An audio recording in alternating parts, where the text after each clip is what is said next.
In this video, I paint an impressionistic style mannequin eye on a vintage rootstein mannequin.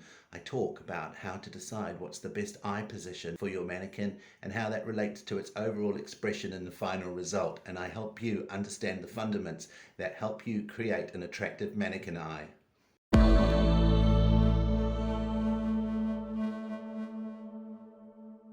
This is the shape of the human eyeball, and the difference between a human eye and a mannequin eye is that mannequin eyes are flatter and they don't have that bump called an iris. What I'm trying to achieve when I'm painting a mannequin's eye is a nice glassy effect and obviously the appearance of a colourful iris. If you look at this eye rendered as blue glass, you can see the very outer edge appears to be deeper and more colourful. And when the eye is looking directly at us, you can see that blue is more intense around the edge where the iris would be. Now you can see a dark blue crescent around the edge where we are looking through the iris, and once it's surrounded by white, it's looking more natural, but you can see that outer edge is a little bit harsh. It looks a lot softer, it looks wetter, and it looks more natural when it's blurry. So it's always good to have a bit of softness to the way you paint your eye. They don't have to be perfect circles. Now, I'm going to talk about the pupil for a moment. Here's the eye again, rendered in a nice glossy kind of finish. This is the pupil. The pupil's actually a hole. It is not a spot, it's not a dot.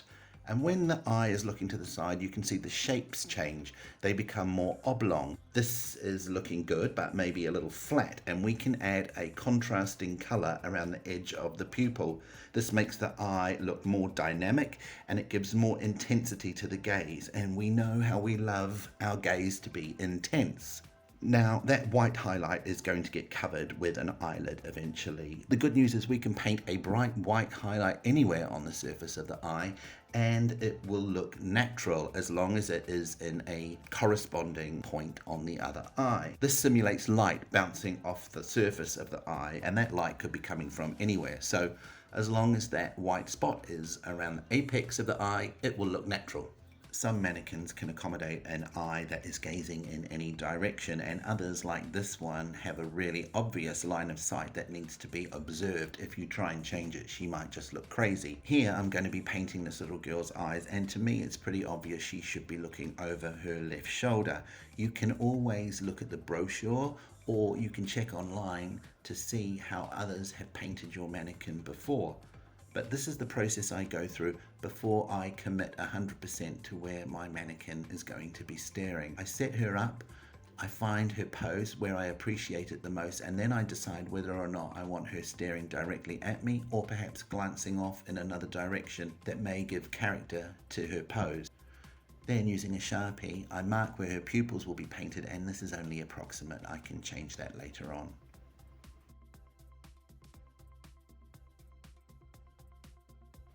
And these are the brushes I'll be using, and I'll be telling you more about them as I go along. And this is my paint, and it's mixed up on an old white plate, and it is artist oil paint. I have lamp black, titanium white, the grey that is basically half white, half black. This is a darker grey that I've added a bit of Prussian blue to. And then I took that colour and I added a bit more white to it. And these are what I start with. And so let's get going. Now here I'm applying it with a very small brush. I was going to fill you with loads of information about what type of brush it is, but it is a small acrylic brush, and I have many of them. And what I'm doing here is just applying the grey, which was half white, half black, under the eyelid, or where the eyelid falls on the white, just coming in around the corner there.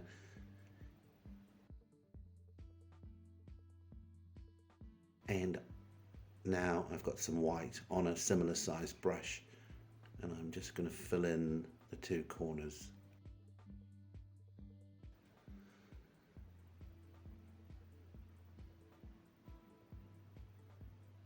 And I had a choice here to try and film both eyes in the frame and in focus, or just one or the other, so you're going to have to forgive me.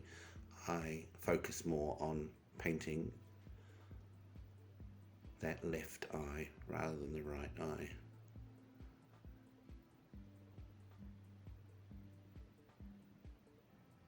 And the this brush is basically the same size that I'm applying the white, and you can see I'm actually going over the grey. And now I am just blurring the two together.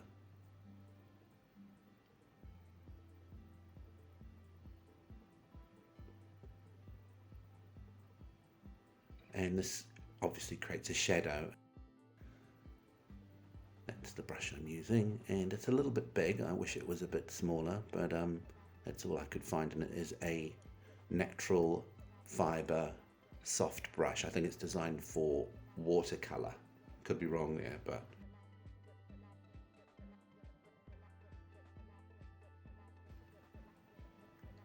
yeah, and so I'm using it just to sort of tickle the two colors together, and that shadow stops the eye looking starey and too sharp. Now I've got my dark grey. This is the darkest colour that has the Prussian blue mixed in it. And Prussian blue is a very deep blue. It's my favourite blue actually. It's slightly not greenish, but it's quite peacock coloured blue. And it's very deep, and there's not very much in there, but once it mixes with the white paint, it creates the illusion of a brighter blue. And here we go. This is another one of those synthetic acrylic, whatever you want to call it, brushes. And that's the grey with the Prussian blue mixed in with it. And did you know that Prussian blue is the first synthetic blue pigment invented since the Egyptians invented Egyptian blue? And I just found that out while I was looking it up, and I find that's quite fascinating. Now I've got the brush that had the grey paint on it, and I'm just kind of sweeping over the top of the dark Prussian grey and just blending it out a little bit onto the white. And now I have the brush that had the white paint on it, and then I am blending that grey paint that had a little bit of the blue mixed in with it onto the white. And this is the name of the game. We're just going to slowly fade out that line towards the white, and this will become that surface of the eye, the bigger surface of the eye that has the light reflecting off it. That's the effect that I'm trying to paint here, blurring it out. And you can't see it, but what I'm actually doing is wiping the excess paint off the brush every time it comes out of the shot, because we don't want these brushes to be bogged down with loads of paint. Now doing the other side, and this side should be slightly sharper than that blurry side. There's my beautiful grey with the Prussian blue again.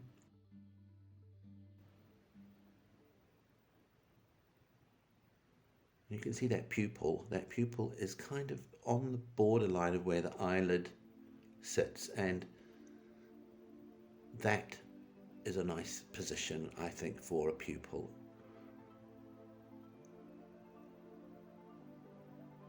Here we go. This is the grey over the top of the dark grey, just a little bit. I'm blurring this edge out a tiny bit, but not as much as the other side. And now I'm making sure I've got a good amount of depth right in that area that's sitting just under the eyelid. You want that to be the darkest. And like I said, this position for the pupil, it stops the eye looking starey. And we want to keep sort of a certain amount of depth. It's like mimicking the shadow that you get from eyelashes right underneath the eyelid there. That's the name of the game. That's what I'm trying to achieve here. And like I said earlier, this does not have to be perfect because I'm going to blur it out a lot. This is just getting the right amount of pigment in the right part of the eye. Now I have loaded up a brush with the slightly lighter version of the grey with the Prussian blue, and I'm putting that on that right side. Yes, it's the right side of the eye. That pretty much is what that blending of that darker grey with the white has achieved. It's sort of just... Now I love this little brush here, my favourite brush. It is an angled 3mm watercolour brush, and I couldn't do without it. And in fact, I'm going to try and find some more of them, because what you need when you're painting mannequins is you need lots of brushes. I used to try and do it all with just a few brushes, and they'd end up all gunged up. Loads of paint, too much paint, and it's about controlling how much paint you're using, really. So now I am just sort of tickling that colour over, perfecting it. And I probably, really, I could have left it like this because it's quite nice, but I overdid it a little bit. But it's alright, it's all correctable. So I did it on purpose. I messed it up just so I could show you how I could fix it later. Put it that way.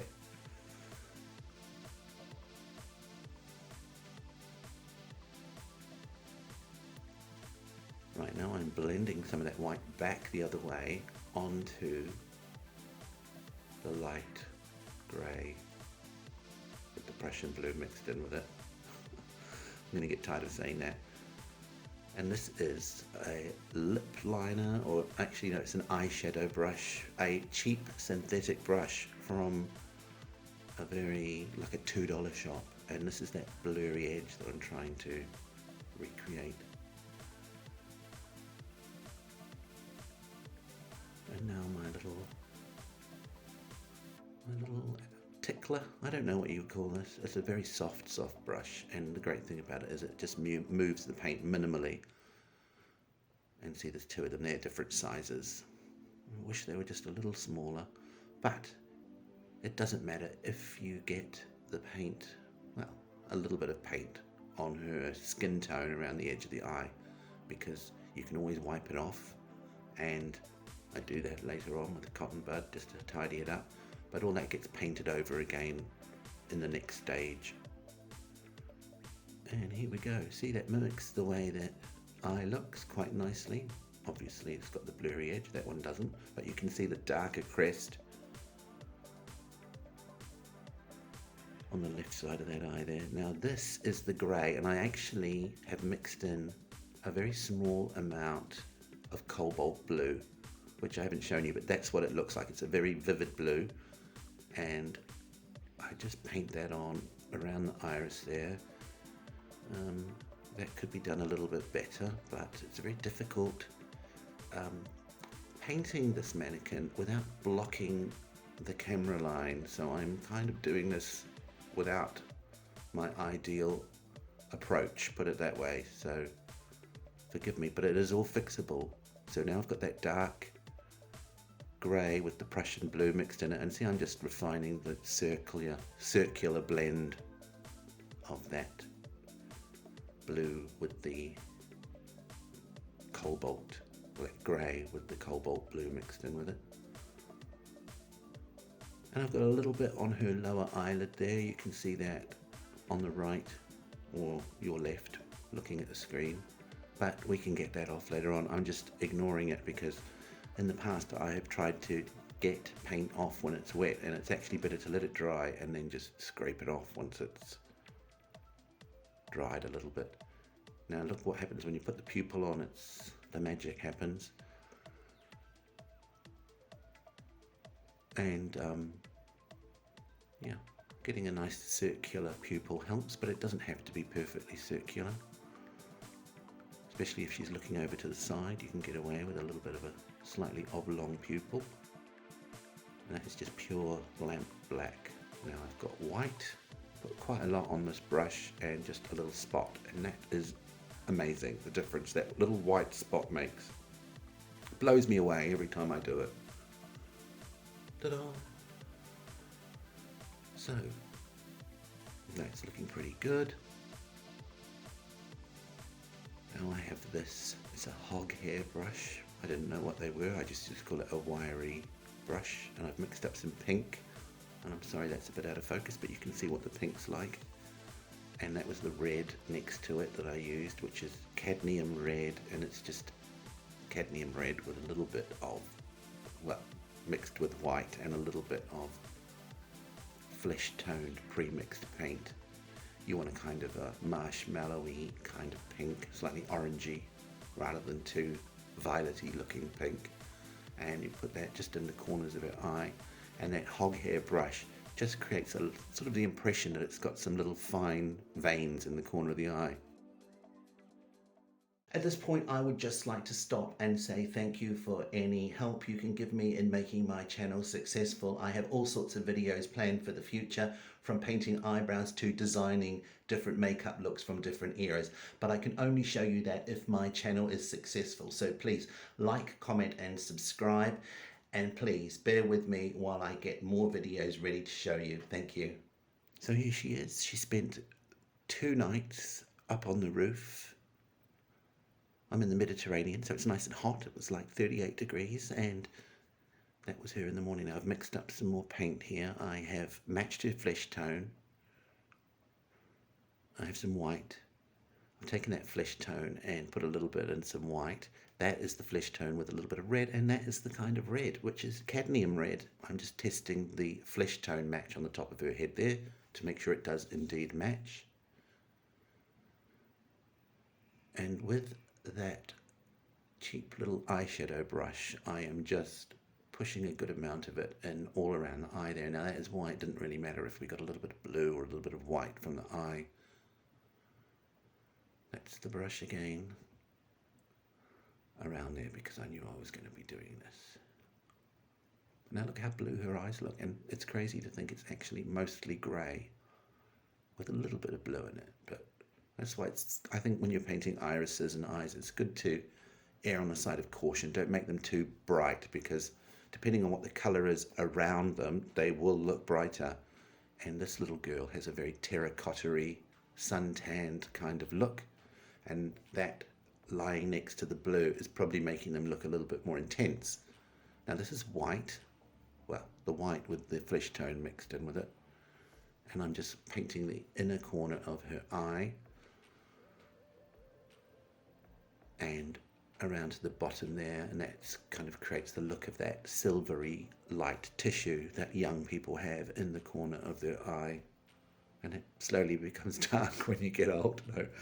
No, it becomes lesser as you age, but it creates a nice bright open eye. And here's my favorite brush again, the 3mm angled watercolor brush.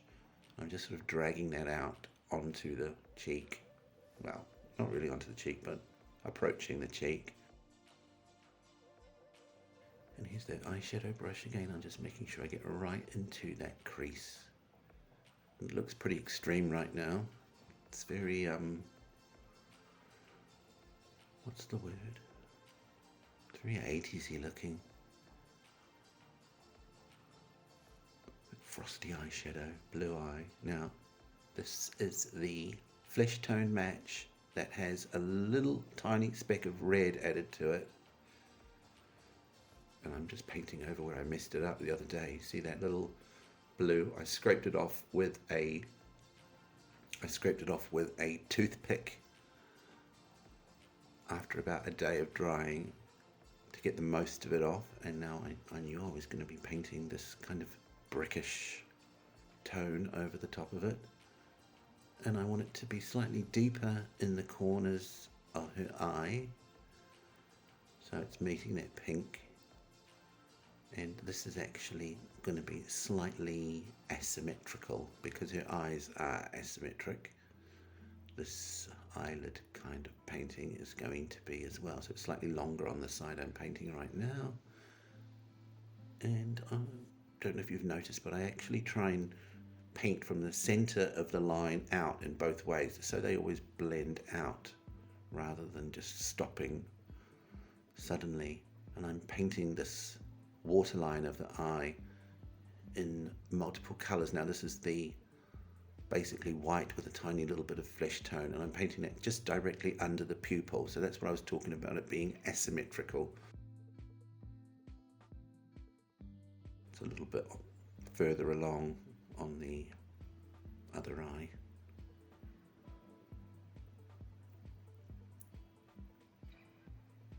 And so I'm overlapping slightly painting on top of the, let's call it brick.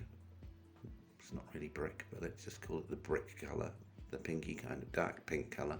And now I'm dragging that white over the top of it. Sorry, my thumb is in the way. I'm putting each colour on with a different brush, and now I'm blending them through into each other.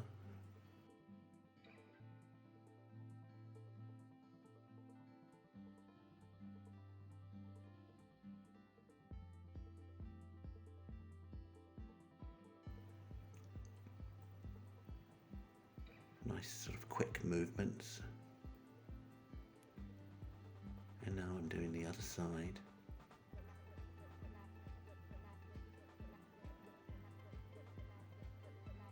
My shaky old hand.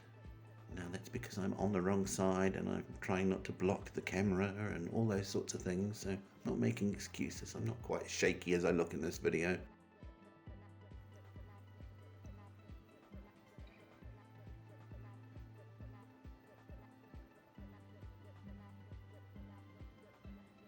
And yeah, she's very tanned looking.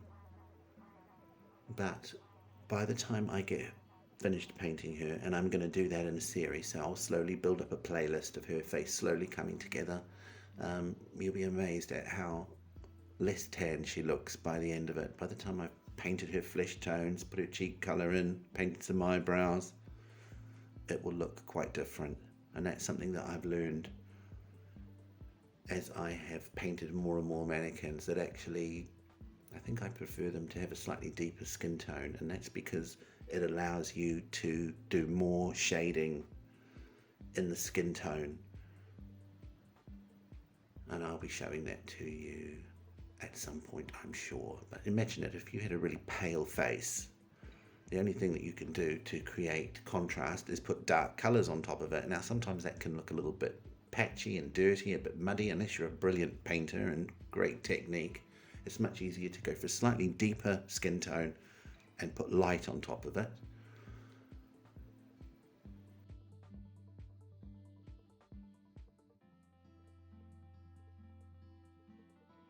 Now this little line is a nice little trick. It's a bit like a little reflection, creates a glassy wet look. And this is what I'm doing. See how I sweep it on from one direction and then sweep it on from another, so each end of the line has a nice sort of tapered look to it.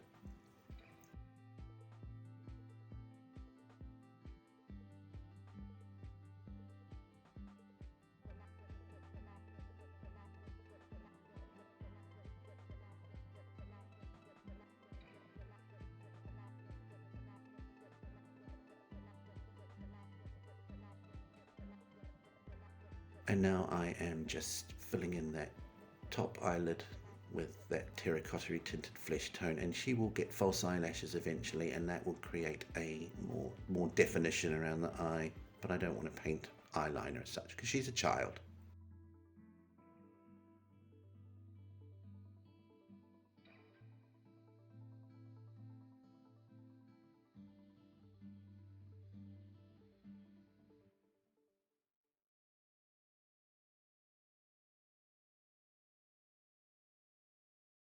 Thanks for watching this video and all the help and support I have received from the mannequin collecting community and YouTube on the whole. Please comment, that will help the algorithm find my videos and suggest them to other people.